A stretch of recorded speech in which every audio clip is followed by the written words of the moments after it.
ही के दिन operation Mahadev launch किया है भारतीय सेना ने और बताया जा रहा है 3 आतंकवादियों को न्यूट्रलाइज कर दिया। पहलगाम हमले के मास्टरमाइंड आतंकी मूसा को इंडियन आर्मी ने जॉइंट ऑपरेशन में मार गिराया है।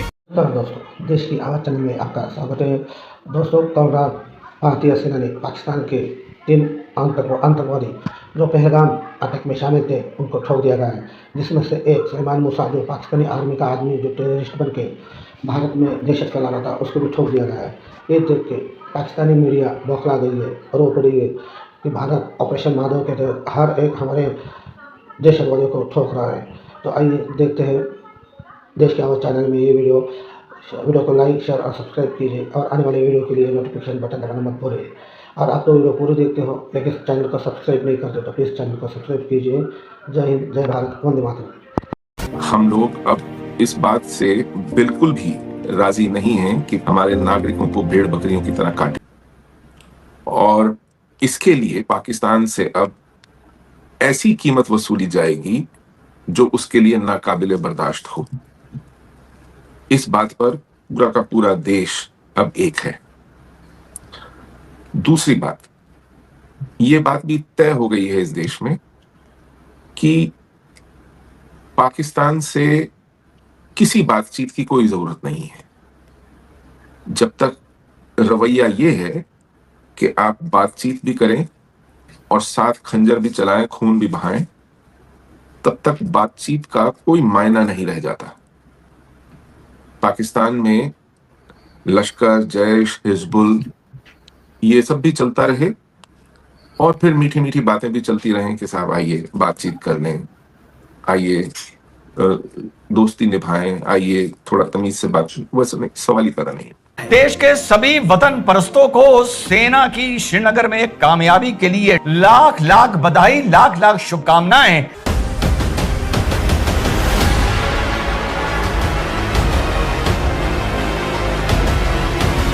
इंडिया ने वाकई जिम्मा उठा रखा है कि भाई हर मुल्क के जो दहशतगर्द है उन्होंने ही खत्म करना है। जम्मू कश्मीर के श्रीनगर के लेडवास में पाकिस्तान के 3 आतंकियों को भारतीय सेना ने निशाना बनाया और उन तीनों आतंकियों को ढेर कर दिया ऑपरेशन महादेव के तहत। ये वही आतंकी हैं जो पहलगाम आतंकी हमले में शामिल रहे हैं। इस बात को जाहिर है कि पाकिस्तान में जो है बहुत सीरियसली लिया जा रहा है। ये अब बर्दाश्त के बाहर है।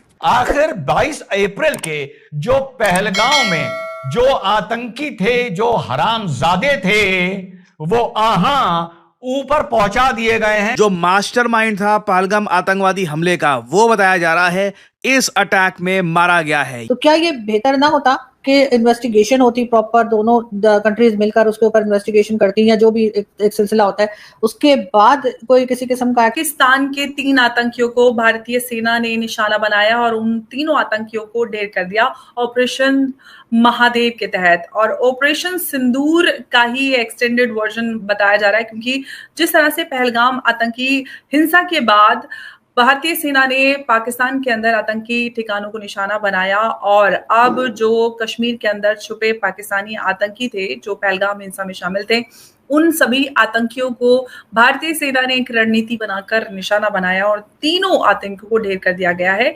और इस ऑपरेशन का नाम ऑपरेशन महादेव रखा गया है। और मीडिया रिपोर्ट्स के मुताबिक मारे गए आतंकी जो पहलगाम के हमले की मुख्य भूमिका में थे और वो आरोपी हाशिम मूसा भी इसमें शामिल है। हालांकि इससे कोई अभी आधिकारिक पुष्टि अभी तक नहीं हुई थी, लेकिन कई जैसे जैसे आगे समय बढ़ रहा है डिटेल्स हमारे सामने आ रही है और कई सारे इसमें हथियार और काफी चीजें बरामद हुई हैं। और इन आतंकियों की बात करें तो आतंकियों के नाम है जिसमें शाह सुलेमान या हाशिम मूसा और या फिर अबू हमजा और मोहम्मद यासिर, ये 3 पाकिस्तानी आतंकी जो पहलगाम हिंसा में भी शामिल थे, उन आतंकियों को भारतीय सेना ने श्रीनगर के अंदर ढेर कर दिया है। बड़ी सफलता के रूप में देखा जा रहा है। अब आगे इस पूरे ऑपरेशन महादेव के ऊपर डिटेल में बात करेंगे। हमारे साथ मौजूद हैं उमेश अग्रवाल जी। उमेश जी, बहुत स्वागत है आपका। जय हिंद, नमस्कार। जय सिया राम, हर हर महादेव। जय सिया राम उमेश जी, हर हर महादेव। कैसे हैं आप? आज तो महादेव, वैसे ही महादेव जी का मंथ चल रहा है सावन, और अभी सावन शिवरात्रि भी गई है और सावन के अंदर भारतीय सेना ने ऑपरेशन महादेव कर दिया। देखिए, एक बहुत ही बड़ा कोइंसिडेंस की बात है कि आप देखिए आज संसद में राजनाथ सिंह जी जिस हिसाब से वो एक ब्यौरा पेश कर रहे हैं और जिस हिसाब से उन्होंने ऑपरेशन सिंदूर के डिटेल्स देना चालू किया, इसी दौरान 2 घंटे या 3 घंटे पहले हमें खबर मिली है कि 3 आतंकवादी जो पहलगाम में जिन्होंने हिंदू टूरिस्ट को मारा था, उनको भारतीय सेना ने ढेर कर दिया।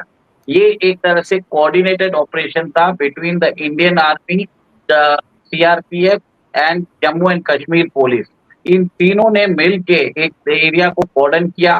फिर बाद में भारतीय आर्मी की जो फोर्स है वो जंगल में जाके इन तीनों को उन्होंने ढेर कर दिया। देखिए, जिस हिसाब से आपने बताया है कि एक्सप्लोजिव मिले थे, एक्सप्लोजिव मिलके ये बताया जाता है जो टाइप ऑफ एक्सप्लोजिव है वो एक तरह से हाई ग्रेड एक्सप्लोजिव है। तो कहीं ना कहीं इसके अंदर पाकिस्तान का इन्वेस्टमेंट क्लियर कट मालूम पड़ता है।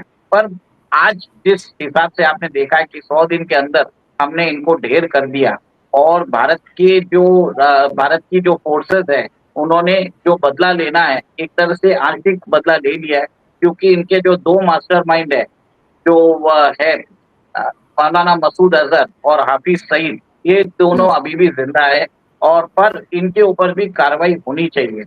देखिए अमर जी, आपको ये समझना पड़ेगा कि भारत की ऑपोजिशन जो बात बोल रही है, जिस हिसाब से स्टेटमेंट्स आ रहे हैं, वो पूछ रहे हैं कि क्या ये आतंकवादी पाकिस्तान से आए हैं, आप कैसे प्रूव कर सकते हैं। एक तरह से वो पाकिस्तान की भाषा बोलना चालू कर दिए। आज भारत के जो पूर्व गृह मंत्री है पी चिदम्बरम, उन्होंने भी ये सवाल वापस आज किया था। देखिए, संसद का सत्र चल रहा है, 6 से 7 दिन तक उन्होंने कार्रवाई करने नहीं। आपको मालूम है 1 मिनट का 2.5 लाख रुपया लगता है, उसके बावजूद भी संसद को उन्होंने चलने नहीं दिया। और आज जिस हिसाब से जैसे राजनाथ सिंह जी ने बोला था कि ऑपरेशन सिंदूर एक तरह से ऑनगोइंग प्रोसेस है, इस दौरान उन्होंने संसद के अंदर पूरा लेखा जोखा दिया और उन्होंने क्लियर कट बोल दिया कि भारत ने एक तरह से यहाँ पे एक बहुत बड़ी सफलता हासिल